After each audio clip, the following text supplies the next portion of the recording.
in the world, we all can agree that we need prayer now more than ever during these perilous times. So many things are happening to us all at once, to the point that we don't know which problem to focus on first or what should take precedence over the others. Not only are we being weighed down by politics, global disasters, inequalities, disparities, the collapse of our communities, religious tensions, but when we go into our homes, many of us have our own personal demons to fight. So I found myself here, back on my knees, seeking the only one who can do anything about everything. So will you join me? Today, I wanted to focus our attention on moving through fear in our everyday lives, and especially when God calls us during catastrophic and perilous times. Because if you've been walking with Christ for any length of time, you know that there are going to be moments when God calls us out during times that doesn't seem smart or possible or safe. Fear is an unpleasant emotion because it causes us to believe that someone or something is a threat and it has the power to overtake us in some way. It's like a double-edged sword because it can motivate us to move in some way, but it can also paralyze us, if we succumb to that which evokes our fear. But either way, we know as believers that we must never allow it to dominate and drive our lives. All throughout the Bible, God encourages his people to not fear, especially when his people are getting ready to come against a situation that looks like a threat or may come to bring harm or danger. Now, whether fear motivates us or paralyzes us, the Bible tells us that fear is a spirit that does not belong to the believer, because fear is of the enemy. And whatever comes from the enemy, it carries deception, torment, and is an oppressor of the life God gives. Now, when we study the word, it's important to note that whenever God encourages his people to not fear, it's because he wants us to know that there's something or someone greater than our fears that's available to us. That someone greater is God himself, and the something greater are his resources.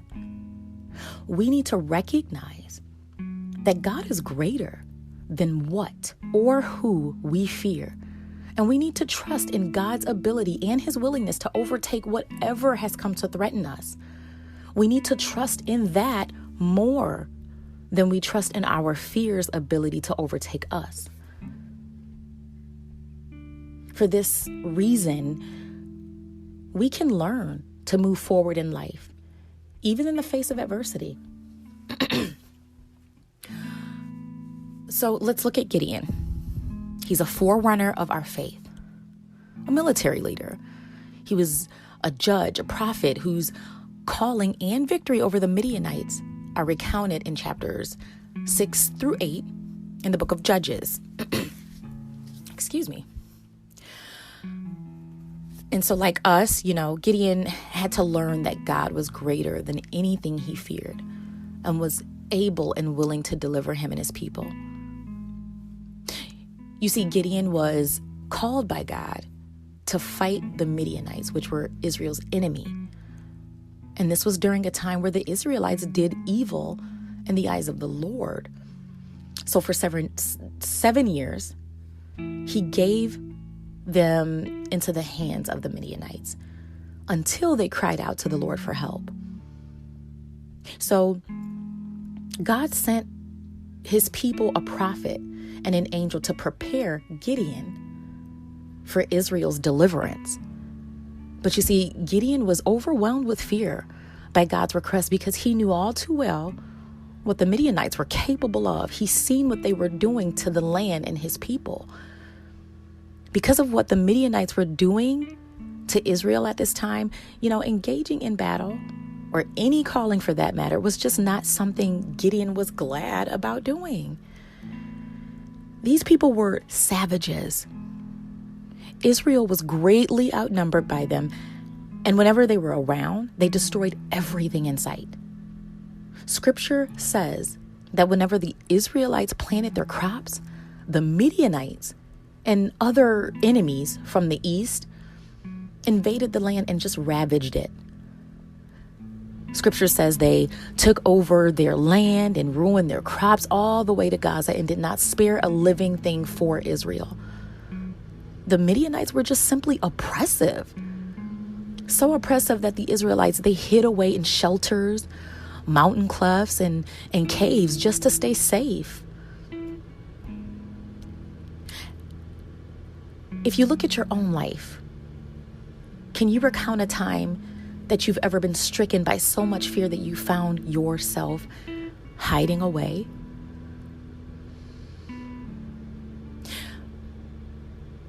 As we read further along into this story, we find that when the angel of the Lord came to Gideon, he was actually found hiding in a winepress. Gideon was quickly given a command by the angel to go and save Israel out of Midian's hand. But he found that command quite difficult to deliver, seeing as though he himself had been hiding. And God knew that he was going to come up against Gideon's internal fears before giving him a command. So I think it's important to note that before Gideon was given the task, the angel first greeted him. But it wasn't just any, "Hello, how you doing?" He greeted him with encouragement and gave him a title. The angel said, "The Lord is with you, mighty warrior." And so I was trying to figure out why the angel greeted him like this. Was he a mighty warrior because he was already a member of Israel's army?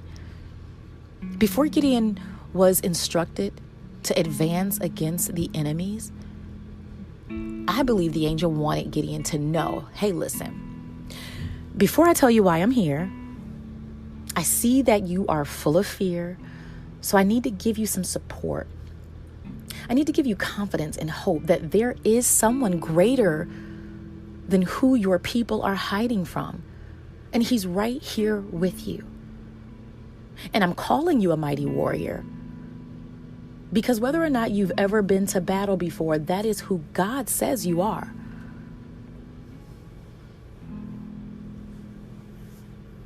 After being greeted with encouragement, Gideon was still not quick to receive this encouragement because he didn't understand.